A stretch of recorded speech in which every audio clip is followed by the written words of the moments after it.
समिति के उपाध्यक्ष श्री विनय रोहेला जी, हमारे सिंह सभा के हमारे भुल्लर साहब और सभी हमारे नेतागण, सभी पदाधिकारीगण और बड़ी संख्या में इस सभा में उपस्थित हमारे सभी बड़े बुजुर्ग, सभी उपस्थित माताएं, बहनें, मेरे सभी नौजवान युवा साथी, हमारे मीडिया के सभी मित्र, छायाकार मित्र, पत्रकार बंधु, आप सब इतनी बड़ी संख्या में आए हैं और हमारी सभी बहनों ने यहाँ पहुँचने पर मेरा स्वागत किया।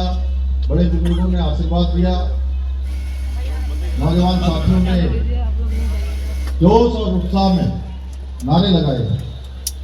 मैं भी आप सबका देवभूमि उत्तराखंड के मुख्य सेवक के रूप में आप सभी का हृदय से स्वागत करता हूं, आप सबका अभिनंदन करता हूं। भाइयों बहनों, मैं आज आप सबके बीच में भाई अभय वर्मा जी, लक्ष्मी नगर विधानसभा के भाजपा प्रत्याशी, उनके लिए आप सबका मत, आप सबका आशीर्वाद, आप सबका समर्थन मांगने के लिए आया हूं। आप सभी जानते हैं अभय वर्मा जी लक्ष्मी नगर क्षेत्र के विधायक के रूप में इन्होंने काफी काम किया है। अनेक समस्याओं को पूरी मजबूती से इन्होंने यहाँ भी उठाया, विधानसभा में भी उठाया और लगातार उनके लिए प्रयास किया है। लेकिन दुर्भाग्यवश यहाँ आपदा सरकार ने अपनी ओछी राजनीति का परिचय देते हुए लक्ष्मी नगर क्षेत्र की उपेक्षा करने में कोई कोर कसर नहीं छोड़ी है और लक्ष्मी नगर को मूलभूत सुविधाओं से वंचित करने का काम किया है। परंतु अब समय आ गया है, उपेक्षा और भेदभाव का बदला वोट की चोट से ले सकते हैं, वोट की शक्ति से आप दे सकते हैं। इसलिए मैं आप सभी से आह्वान करने के लिए आया हूं कि 5 फरवरी को आप सब कमल के फूल वाले बटन को दबाकर इस क्षेत्र से भाई अभय वर्मा जी को जिताकर, भारी मतों से जिताकर यहां से विधायक बनाए और दिल्ली में डबल इंजन की सरकार बनाए। भाइयों बहनों, अभी आप सब नारा लगा रहे थे और जब हमारे भाई सुरेश राणा जी बोल रहे थे तो यहां से आवाज आ रही थी कि उत्तराखंड में यूसीसी लागू हो गया और ये यूसीसी हमारे देश की आजादी के बाद संकल्प रहा है, हमारा वैज्ञानिक संकल्प रहा और जितने भी हमारे वैज्ञानिक संकल्प रहे हैं वो सारे वैज्ञानिक संकल्प हमारे प्रधानमंत्री मोदी जी के नेतृत्व में लगातार संकल्प से सिद्धि तक पहुंच रहे हैं, लगातार वो पूरे हो रहे हैं। चाहे कश्मीर के अंदर धारा 370 समाप्त होनी हो या अयोध्या में भगवान श्री रामचंद्र जी का भव्य दिव्य मंदिर बनना हो। भाइयों बहनों, ये 2 संकल्प हमारे पूरे हो गए। तीसरा संकल्प देवभूमि उत्तराखंड की जनता के सामने, हमारे प्रधानमंत्री मोदी जी के नेतृत्व में हम लोग 2022 के आम चुनाव में गए और हमने उनके सामने ये संकल्प रखा कि उत्तराखंड देवभूमि है, उत्तराखंड गंगा का प्रदेश है, उत्तराखंड यमुना का प्रदेश है, उत्तराखंड 4 धामों का प्रदेश है, उत्तराखंड हमारा आदि कैलाश से लेकर अनेक हमारे देव स्थान है। पूरा उत्तराखंड देवों से आच्छादित है, वनों से आच्छादित है, नदियों से आच्छादित है और 2 अंतर्राष्ट्रीय सीमाओं से लगा हुआ प्रदेश है। और देश के 5 सैनिकों में से हर 5वां सैनिक देवभूमि उत्तराखंड का देश की सीमाओं को, देश की रक्षा के लिए तैनात है। कोई सेना में, कोई अर्धसैनिक बलों में।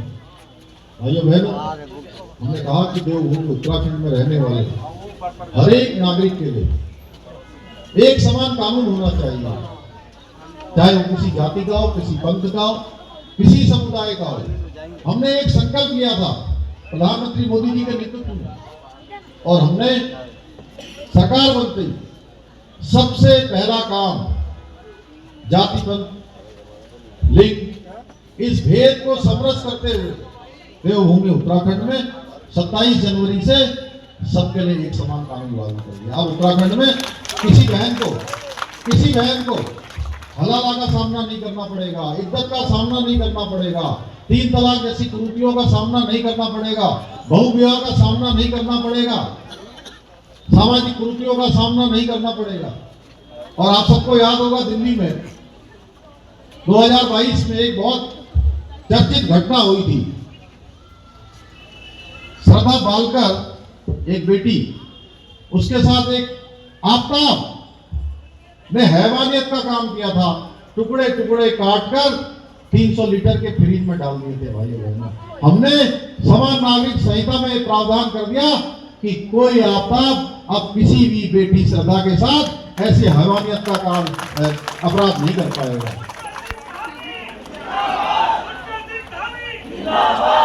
इस समान नागरिक संहिता में हमने अनेक प्रावधान किए हैं भाइयों बहनों। कुछ लोग उस पर मीन में निकालने का काम कर रहे थे। जो लोग तुष्टीकरण की राजनीति करते रहे हैं, देश की आजादी के बाद देश के अंदर केवल वोट बैंक की राजनीति करते रहे हैं। भाइयों बहनों, हमने संविधान के अनुच्छेद 44 में बाबा साहब भीमराव अंबेडकर जो प्रावधान करके गए, हमने उन सारे प्रावधानों का उसी प्रावधानों के अनुरूप उत्तराखंड के अंदर यूसीसी का विधेयक पारित किया है, यूसीसी का एक्ट बनाया है। मैं इसमें बहुत विस्तार में नहीं जाना चाहता। इसके अतिरिक्त उत्तराखंड में आज 4 धाम ऑल वेदर रोडें बन गई है। हमारे 4 धामों तक जाना हो या आदि कैलाश तक जाना हो या आगे चलकर कैलाश मानसरोवर की यात्रा करनी हो, आप सड़क के माध्यम से जा सकते हैं। एक कोने से लेकर दूसरे कोने को जोड़ने में भारतमाला श्रृंखला की सड़कों का जाल बिछ चुका है। स्वास्थ्य सेवाएं आज उत्तराखंड में नंबर 1 की हो रही है। एक एम्स हमारा ऋषिकेश में संचालित हो रहा है। ये हमारे सुरेश राणा जी बैठे हैं, इनके क्षेत्र से भी लोग सहारनपुर से, मुजफ्फरनगर से, बिजनौर से, मुरादाबाद से आज बड़ी संख्या में ऋषिकेश एम्स में अपना इलाज करवाने आते हैं। और दूसरा एम्स हमारा उधम सिंह नगर में पूरे उस क्षेत्र के लिए खुल रहा है, वह भी निर्माणाधीन है।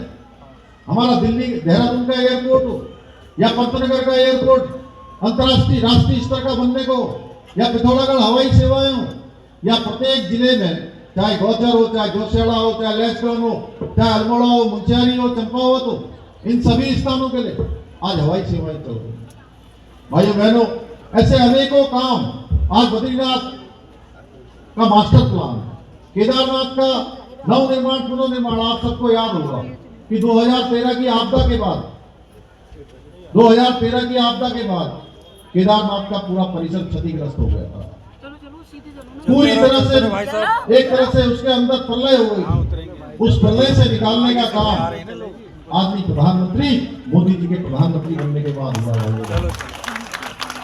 आज जहां हमारे 4 धाम केदारखंड और मानसखंड में मंदिर माला मिशन, इसके तहत सारे मंदिरों का जीर्णोद्धार हो रहा है, पुनर्निर्माण हो रहा है, नवनिर्माण हो रहा है।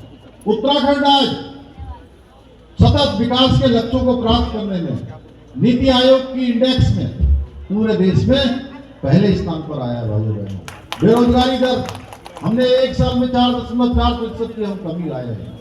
हमने उत्तराखंड के अंदर जो हमारा कोर इशू था धर्मांतरण रोकने का, हमने धर्मांतरण का सख्त कानून बनाया है।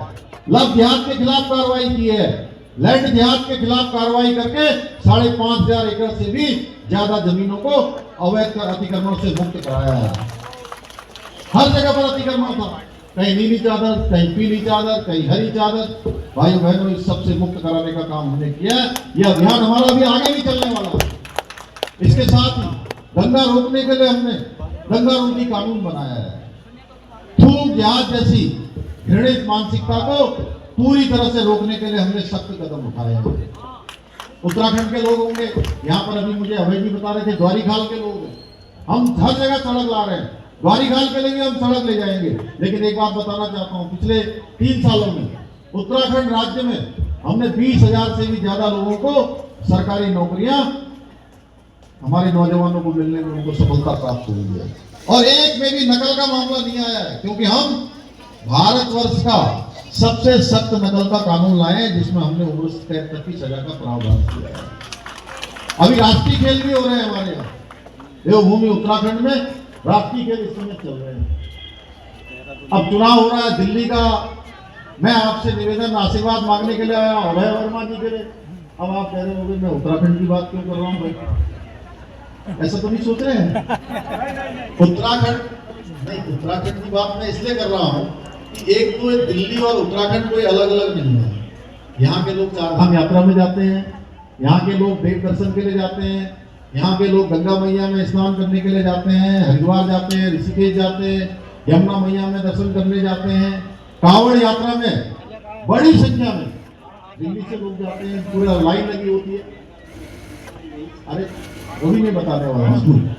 और अभय वर्मा जी कह रहे हैं देहरादून एक्सप्रेस भी यहीं से चलने वाला है, मेरठ से आगे तक का काम पूरा हो गया है। अभी आदरणीय प्रधानमंत्री जी से हमने कहा कि आप इसका लोकार्पण कर दीजिए यहाँ तक, तो प्रधानमंत्री जी ने कहा है कि जल्दी ही उसको पूरा होगा और वो लोकार्पण भी उसका करने वाले हैं। और उसके बाद आप सब लोग पता, ये हवाई जहाज से जो जाते होंगे दिल्ली से देहरादून, हवाई जहाज से जाएंगे ही नहीं, उसकी टिकट कोई लेगा ही नहीं।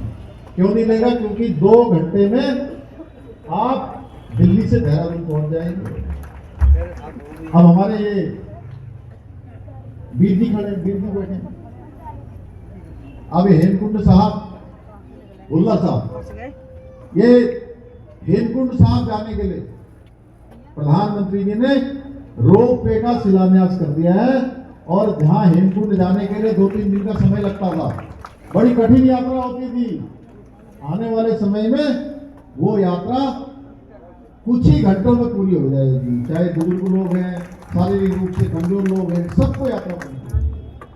अब मैं कितने काम गिनाऊंगा तो ये मुझे लगता है कि मेरे को अगली सभा में भी जाना है और आप लोग भी 2-3 घंटे से यहाँ पर इंतजार कर रहे हैं।